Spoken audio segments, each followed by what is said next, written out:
পড়ে যাবে আব্বু ইয়া আল্লাহ ইমো উঠো না পড় ভাই ইয়া আল্লাহ দেখো আমি পারলাম না মুয়াজ দেখো রে মুয়াজ আয়াত না অনুভব আয়াত কোনা নাইছো তুমি কোনা নাইছো কোনা নাইছো মুয়াজ দৌড়ে কি দেবে খালি ইয়াল্লা ইয়াল্লা ইয়াল্লা ইয়াল্লা ইয়াল্লা কি দূর মারের দেখো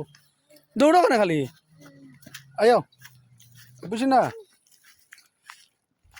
আব্বু খান্দা দাওতে ও ভাই আও মুয়াজ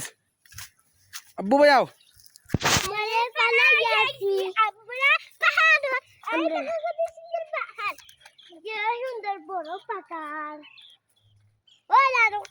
কয় হয় দেখো লাল পাহাড় উঠতে মুয়াজ উঠতে পারবেনি পাহাড়ের উপরে